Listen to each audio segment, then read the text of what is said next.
Phone tapping వ్యవహారంలో మాజీ మంత్రి BRS working president KTR SIT విచారణ కొనసాగుతోంది. ఫోన్ ట్యాపింగ్ అసలు ఎందుకు చేయాల్సి వచ్చింది, అందుకు సంబంధించిన ఆదేశాలు అసలు ఎవరిచ్చారు అన్న దాంతో పాటు పలు ఇతర అంశాలపైన కూడా సిట్ బృందం కేటీఆర్ ను ప్రశ్నిస్తున్నట్టు సమాచారం.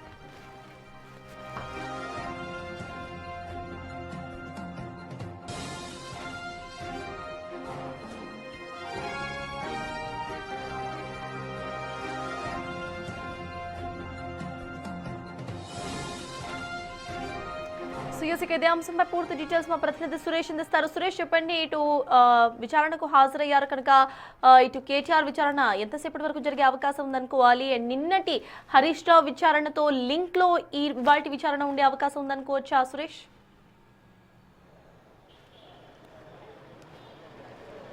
ఖచ్చితంగా సుదీర్ఘంగా కేటీఆర్ని విచారించబోతున్నారు. ప్రస్తుతం గంట సేపు అయింది, 11 గంటలకు కేటీఆర్ విచారణ మొదలైంది. ఇదే జూబ్లీహిల్స్ సిట్ కార్యాలయంలో కేటీఆర్ని విచారిస్తున్నారు. అయితే ఈ కేసులో కీలక నిందితుడు హైదరాబాద్ టాస్క్ ఫోర్స్ మాజీ డీసీపీ రాధాకిషన్ రావును కూడా ఈరోజు విచారణకు పిలిచి ఇద్దరిని ఒకేసారి విచారిస్తున్నారు. ప్రస్తుతం రాధాకిషన్ రావు కూడా జూబ్లీహిల్స్ కార్యాలయంలో పోలీస్ స్టేషన్ ఎదురెదురుగా కూర్చోబెట్టి విచారిస్తున్నటువంటి రాధాకిషన్ రావు టాస్క్ ఫోర్స్ డీసీపీగా ఉన్న సమయంలో అనేక మంది బెదిరించి డబ్బులు మంది వ్యాపారస్తుల కార్లను వెంబడించి డబ్బులు సీజ్ చేశారు. కాబట్టి అది ఎవరి ఆదేశాల మేరకు సీజ్ చేశాడు, ఎలా సమాచారం వచ్చింది, దానికి సంబంధించిన పూర్తి వివరాలన్నిటిని కూడా ఆరా తీస్తున్నటువంటి పరిస్థితి కనబడుతుంది. ప్రస్తుతం రాధాకిషన్ రావుతో పాటు కేటీఆర్ ను కూడా ఇద్దరిని విచారిస్తున్నారు. ఆ లోపల ఇద్దరు కూడా ఒకే రూమ్ లో కూర్చోబెట్టి విచారిస్తున్నటువంటి పరిస్థితి ఉంది. ఖచ్చితంగా ఫోన్ ట్యాపింగ్ కి సంబంధించి బిగ్ బాస్ అని పేరు చెప్పారు గతంలో. ఆ బిగ్ బాస్ ఎవరి నుంచి ఆదేశాలు వచ్చాయి, ఎలా ఆదేశాలు వచ్చాయనే దానికి సంబంధించి ప్రస్తుతం విచారణ కొనసాగుతుంది. కేటీఆర్ ని ఈరోజు సాయంత్రం వరకు కూడా విచారించే అవకాశం ఉంటుంది. ముఖ్యంగా బై ఎలక్షన్ల సమయంలో టాస్క్ కూడా విచారించే అవకాశం ఉంటుంది. ముఖ్యంగా బై ఎలక్షన్ల సమయంలో టాస్క్ ఫోర్స్ వెహికళ్లలో కూడా డబ్బులు తరలించారని చెప్పేసి ఆరోపణలు ఉన్నాయి. సిట్టు దర్యాప్తులో కూడా గుర్తించింది. ముఖ్యంగా మునుగోడు బై ఎలక్షన్ సమయంలో అధికార దుర్వినియోగం చేసి ఇష్టానుసారంగా వ్యవహరించారు. అందులో టాస్క్ ఫోర్స్ పోలీసులు చాలా కీలకంగా వ్యవహరించినట్టు కూడా సిట్టు గుర్తించింది. కాబట్టి ప్రస్తుతం రాధాకిషన్ రావుతో కలిపి విచారించడంతో చాలా కీలక పరిణామం అని చెప్పుకోవచ్చు. ఎందుకంటే ఈ కేసులో మొదటి నుంచి రాజకీయ నాయకుల ప్రమేయం బయటపడదు అని చెప్పేసి కూడా తప్పించుకునే ప్రయత్నం చేశారు. కానీ కొన్ని కీలక ఆధారాలు సిట్ అధికారులు సేకరించినట్టు తెలుస్తుంది. ఆ ఆధారాలని ముందు ఉంచి విచారిస్తున్నారు. అందులో భాగంగానే మొన్న హరీష్ రావుని కూడా దాదాపు 6:30 వరకు కూడా సాయంత్రం విచారించడం జరిగింది. హరీష్ రావు ఫోను 2018 నుంచి 1 సంవత్సరం కాలం పాటు ఆయన ఫోన్ ట్యాప్ అయినట్టు ఆయనకు ముందు ఆధారాలు ఉంచారు. ఆ ఆధారాలన్నీ కూడా చూపించి ఫోన్ నెంబర్లతో పాటు మీ అనుచరులు మీ ఎవరెవరికి సంబంధాలు ఉన్నాయో వారికి సంబంధించిన ఫోన్లను కూడా ట్యాప్ చేశారని చెప్పేసి కూడా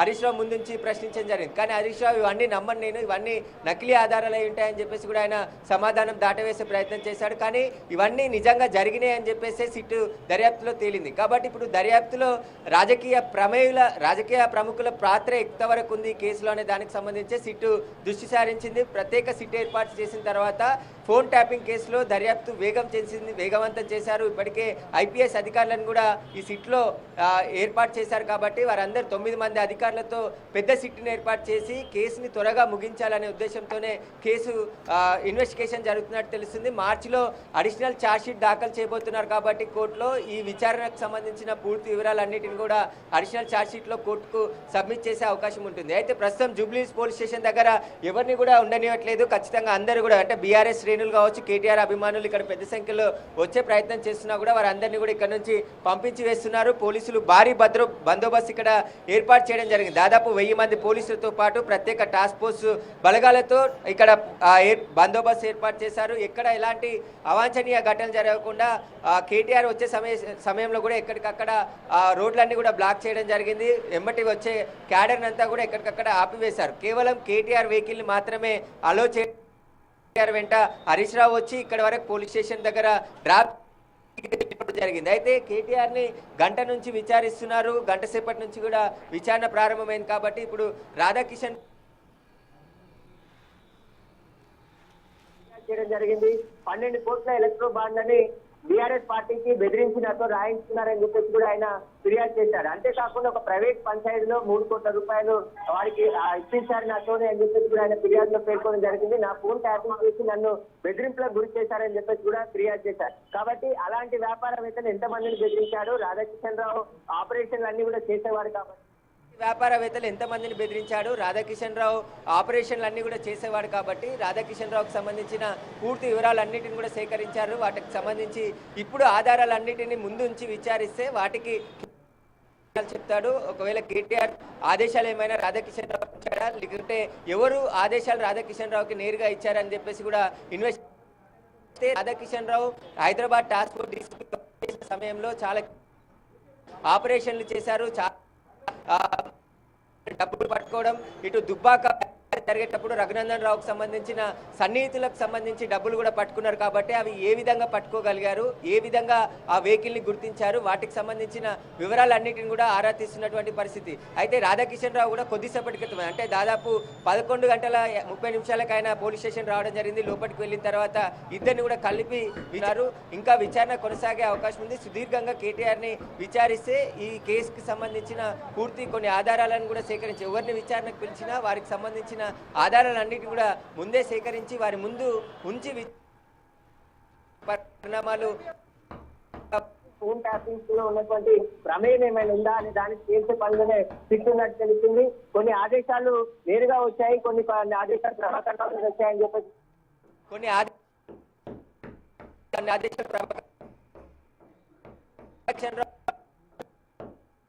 అనే ఒక పేరును కూడా చెప్పాడు. కాబట్టి ఆ బిగ్ బాస్ ఎవరు విధంగా చేరింది, వారికి ఇన్ఫర్మేషన్ ఎవరు ఇచ్చేవారు అంటే ప్రణీత్ రావు ప్రభాకర్ రావు టీమ్ లో పనిచేశారు. కాబట్టి ఎస్ఐబిలో స్పెషల్ ఆపరేషన్ టీం నుండి ప్రభాకర్ రావు రాధాకిషన్ రావుకు ఎలాంటి ఆదేశాలు వచ్చేవి, ఎవరు ఆదేశించేవారు అనే దానికి సంబంధించి కూడా విచారణ చేశారు. వాటన్నిటిని కలిసి ఇప్పుడు కేటీఆర్ ను కూడా విచారించబోతున్నారు. ఖచ్చితంగా ఈ కేసులో చాలా కీలకమైనటువంటి కూడా విచారించబోతున్నారు. ఖచ్చితంగా ఈ కేసులో చాలా కీలకమైనటువంటి విషయాలు కేటీఆర్ నుంచి రాబట్టే అవకాశం ఉంటుంది. ఎందుకంటే ఆయన బీఆర్ఎస్ వర్కింగ్ ప్రెసిడెంట్ గా ఉన్నాడు, మాజీ మంత్రిగా ఉన్నాడు. కాబట్టి గత ప్రభుత్వంలో చాలా కీ రోల్ పోషించాడు కేటీఆర్. కాబట్టి ఆయన నుంచి ఏమైనా ఆదేశాలు వెళ్ళాయా, ఆ ఆధారాలు ఏమైనా సేకరించి సిట్ ఆయనను విచారిస్తుంది అనేది కూడా తెలిసే అవకాశం కనబడుతుంది. ఖచ్చితంగా అయితే కేటీఆర్ని సుదీర్ఘంగా సాయంత్రం వరకు కూడా విచారించే అవకాశం ఉంది. సురేష్ చూస్తే దీంతో పాటు ఎలక్టోరల్ బాండ్స్ కి సంబంధించి కూడా ఈ విచారణలో ప్రశ్నలు అడిగే అవకాశం ఉందనుకోవచ్చు. అప్పట్లో ఇటు ఎలక్టోరల్ బాండ్స్ కి సంబంధించిన scam, at the same time పోలీసులు సైతం వాళ్ళకి దొరికిన డబ్బుల్లో సగానికి సగం ఫేక్ గా చూపించినట్టు కూడా తెలుస్తుంది. సో వాటికి సంబంధించి కూడా కేటీఆర్ ను డైరెక్ట్ గా 1-on-1 క్వశ్చన్ చేసే అవకాశం ఉందనుకోవాలా?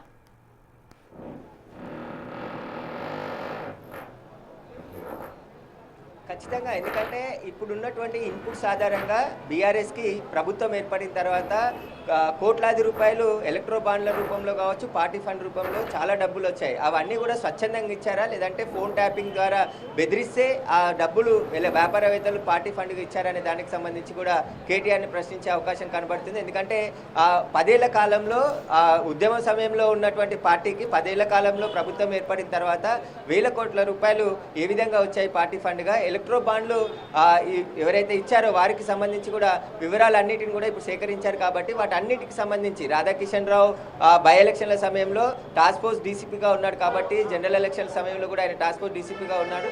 ఆ సమయంలో టాస్క్ ఫోర్స్ టీంలు స్పెషల్ ఆపరేషన్ చేసి ఎక్కడికక్కడ వెహికల్ని ఆపి అక్కడ డబ్బులను సీజ్ చేయడం జరిగింది. కాబట్టి ఆ సమాచారం ఏ విధంగా వచ్చింది, టాస్క్ ఫోర్స్ డీసీపీకి వాళ్ళ సిబ్బంది చెప్పారా, లేదంటే ఫోన్ ట్యాపింగ్లో ఉన్నటువంటి ప్రణీత్ రావు కానీ భుజంగరావు కానీ సమాచారం ఇస్తే ఆ డబ్బులను సీజ్ చేశారనే దానికి సంబంధించి కూడా గతంలోనే విచారణ చేపట్టారు. వాటికి సంబంధించిన ఆధారాలు కూడా సేకరించారు. అంతేకాకుండా మునుగోడు బై ఎలక్షన్ సమయంలో కూడా పూర్తిగా అధికార దుర్వినియోగం చేసి టాస్క్ ఫోర్స్ వెహికల్లలోనే డబ్బులు తరలించారని చెప్పేసి కూడా సిట్ గుర్తించింది. కాబట్టి వాటికి తరలించడానికి ఎవరు ఆదేశాలు ఇచ్చారు, ఈ ఫోన్ ట్యాపింగ్ ద్వారానే ఎప్పటికప్పుడు ఎవరెక్కడ ఎంటున్నారు, ఎవరెవరితో మాట్లాడుతున్నారు, వ్యాపారవేత్తలు కాంగ్రెస్ పార్టీతో మాట్లాడితే వారికి ఎలాంటి సంబంధాలు ఉన్నాయి, ఎక్కడికి వెళ్ళి ఏమి ఇవ్వబోతున్నారు, వాటన్నిటికి సంబంధించిన సమాచారం ఎప్పటికప్పుడు రాధాకిషన్ రావుకి ఎస్ఐబి టీంలో ఉన్నటువంటి ప్రణీత్ రావు చేరవేసేవాడని చెప్పేసి కూడా గతంలో గుర్తించారు. కాబట్టి వీటన్నిటిపైన కూడా ఇప్పుడు సుదీర్ఘంగా రాజకీయ నాయకుల పాత్ర పైన బీఆర్ఎస్ పార్టీలో కీలకంగా వివరించినటువంటి హరీష్ రావుని ఇప్పుడు కేటీఆర్ని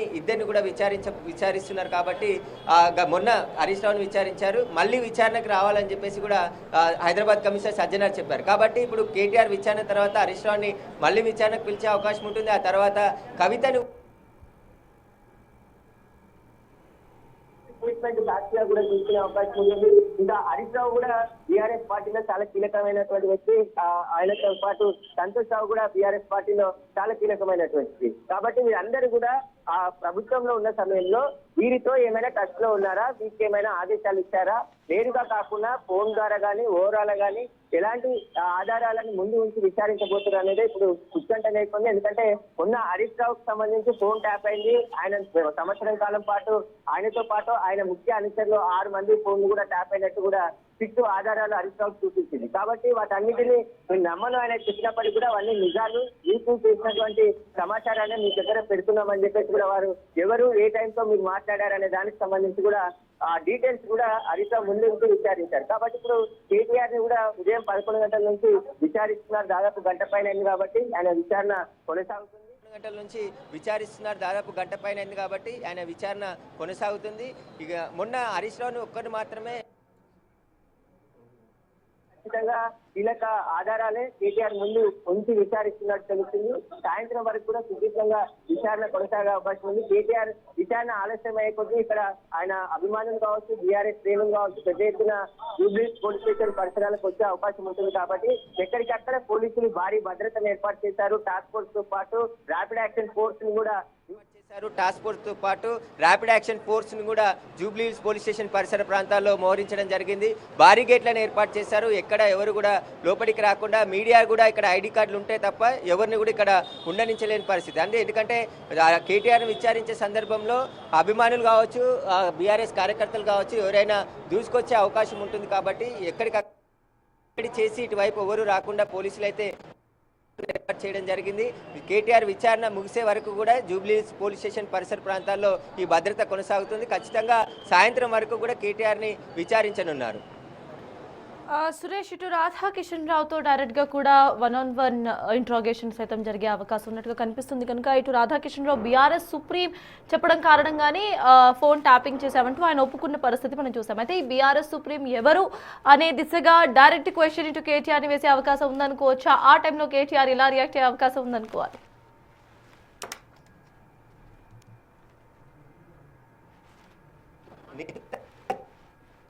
ఈ విషయాలన్నీ కూడా వెల్లడించడం జరిగింది. బీఆర్ఎస్ సుప్రీం కావచ్చు, బీఆర్ఎస్ బిగ్ బాస్ కావచ్చు, ఆయన కన్ఫెషన్ స్టేట్మెంట్ లోనే చెప్పడం జరిగింది. అదే కన్ఫెషన్ స్టేట్మెంట్ కోర్టుకు సబ్మిట్ చేశారు. అదే కన్ఫెషన్ స్టేట్మెంట్ కోర్టుకు సబ్మిట్ చేశారు సిట్ అధికారులు. అయితే దీనికి సంబంధించి ప్రస్తుతం వీటన్నిటికి సంబంధించి క్లారిఫికేషన్ కోసమే కేటీఆర్ని ఈరోజు విచారణకు పిలిచినట్టు చెప్తున్నారు. కానీ కేటీఆర్ మాత్రం ఇదంతా రాజకీయ కక్ష సాధింపులో భాగంగానే మేము కాంగ్రెస్ పార్టీ వైఫల్యాలను ప్రశ్నిస్తున్నాం కాబట్టి కక్ష సాధింపులో భాగంగా ఇవన్నీ కూడా చేస్తున్నారు. స్పందిస్తున్నటువంటి పరిస్థితి. అప్పుడు ఫోన్ ట్యాపింగ్ చేసి ఇప్పుడు అన్ని కూడా మాట్లాడుతున్నారని చెప్పేసి వాళ్ళు మాట్లాడుతున్నారు. కాబట్టి రాజకీయ నాయకులు ఆరోపణలు ప్రత్యారోపణలు చేసుకుంటున్నారు. కానీ సిట్టు తన పని తాను క్లియర్ గా చేస్తుందని ఇక్కడ కనబడుతుంది. జూబ్లీహిల్స్ పోలీస్ స్టేషన్ వద్ద పూర్తిగా బందోబస్తు కూడా మనం ఒకసారి చూడొచ్చు. పూర్తి ర్యాపిడ్ యాక్షన్ ఫోర్స్ తో పాటు ఇంకా ఇక్కడ భారీ గేట్లను ఏర్పాటు చేసి ఎవరిని కూడా ఇటువైపు రాకుండా పోలీసులు అయితే బందోబస్తు ఏర్పాటు చేశారు. అయితే ఇప్పుడు రాధాకిషన్ రావుని కలిసి విచారిస్తున్నారు కాబట్టి ఈ కేటీఆర్ ఎలాంటి విషయాలు చెప్తాడో, ఒకవేళ కేటీఆర్ కి సంబంధించిన ఆధారాలు ఏమైనా సేకరించి ఆయన ముందు నుంచి విచారిస్తే ఆయన వాటికి ఎలాంటి సమాధానం చెప్తాడో వాటన్నింటినీ కూడా సిట్ అధికారులు నమోదు చేసుకొని ఉన్నారు. అయితే ఇప్పటికే హరీష్ రావుని విచారించారు కాబట్టి కేటీఆర్ ని విచారించారు. తర్వాత ఎవరిని విచారించబోతున్నారు అనేది ఉత్కంఠ నెలకొంది. ఖచ్చితంగా నెక్స్ట్ ఈ కేసుతో ఉన్నటువంటి సంబంధాలు ఉన్నటువంటి వారందరినీ కూడా, ఎందుకంటే సాక్షులనే దాదాపు 600 మందికి పైగా బాధితులుగా సాక్షిగా చాలా మంది స్టేట్మెంట్ రికార్డ్ చేశారు. కాబట్టి ఇప్పుడు ఈ కేసుతో ఉన్నటువంటి రాజకీయ నాయకుల ప్రమేయం ఏమైనా ఉందనే పని తేల్చే పనిలోనే సిట్టున్నట్టు తెలుస్తుంది. ఖచ్చితంగా ఈ ఎవరెవరికి ఎలాంటి లింకులు ఉన్నాయనే దానికి సంబంధించి పూర్తి ఆధారాలు కూడా బయటకు తీసే పనిలో సిట్టుంది. ఇక ఈ కేసులు కూడా త్వరగా ముగించాలని, ఎందుకంటే దాదాపు 2024 మార్చి 10వ తేదీన ఎఫ్ఐఆర్ అయితే ఇప్పటి వరకు కూడా ఇంకా కేసు ఇన్వెస్టిగేషన్ జరుగుతూనే ఉంది.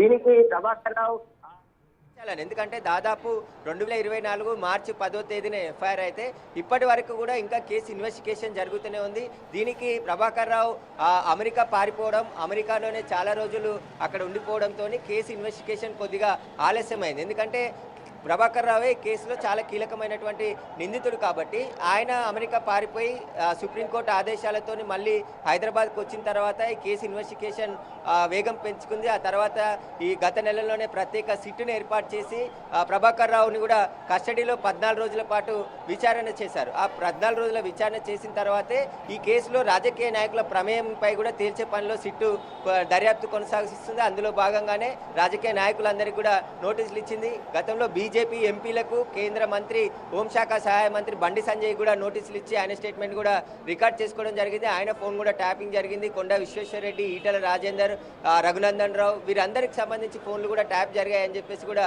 సిట్టు వాళ్ళ స్టేట్మెంట్ రికార్డ్ చేసింది. కాంగ్రెస్ నాయకులకు సంబంధించి ముఖ్య నాయకులై కూడా గతంలో ఫోన్ ట్యాపింగ్ జరిగిందని చెప్పేసి వారి స్టేట్మెంట్ కూడా రికార్డ్ చేయడం జరిగింది. ఇంకా ఎవరెవరి ఫోన్ నెంబర్ ట్యాపింగ్ అనే దానికి సంబంధించి పూర్తి ఆధారాలు సిట్ సేకరించింది కాబట్టి ఎస్ఐబి కార్యాలయంలో కొంత ఎవిడెన్స్ ధ్వంసం చేసినా అక్కడ దొరికిన ఎవిడెన్స్ ద్వారా మళ్ళీ కొంత సమాచారాన్ని రీట్రీవ్ చేసి ఆ రీట్రీవ్ చేసిన సమాచారంతోనే ఇన్వెస్టిగేషన్ కొనసాగుతుంది. అయితే ఈ కేసులో ఎస్ఐబిలో ఉన్నటువంటి పోలీస్ అధికారులను మాత్రమే ఇప్పటి వరకు అరెస్ట్ చేశారు. కానీ రాజకీయ నాయకుల ఇన్వాల్వ్మెంట్ నేరుగా ఎక్కడా కూడా లేకపోవడంతోనే ఆధారాలు కూడా సేకరించడానికి సమయం పట్టింది. ఆ సమయం కోసమే వెయిట్ చేశామని చెప్పేసి కూడా పోలీసులు చెప్తున్నటువంటి పరిస్థితి. కానీ బీఆర్ఎస్ నాయకులు ఇటు హరీష్ రావు, కేటీఆర్ కూడా ఉదయం మాట్లాడుతూ 2 సంవత్సరాల నుంచి ఒక సీరియల్ లాగా దీన్ని సాగదీస్తున్నారు తప్ప కేసు ముగింపే లేదు, అసలు వారికి ఇష్టం వచ్చినట్టు వ్యవహరిస్తున్నారని చెప్పేసి కూడా వారు మాట్లాడారు. కాబట్టి ఖచ్చితంగా ఈ ఫోన్ ట్యాపింగ్ కేసు అనేది ఒక కొలిక్కి తీసుకురావడానికి కోసమే సజ్జనర్ నేతృత్వంలో డీజీపీ ఒక ప్రత్యేక సిట్ని ఏర్పాటు చేసి ఆ సిట్లో ఐపీఎస్ అధికారులతో పాటు 9 మంది పోలీస్ అధికారులని ఏర్పాటు చేసి అందులో సురేష్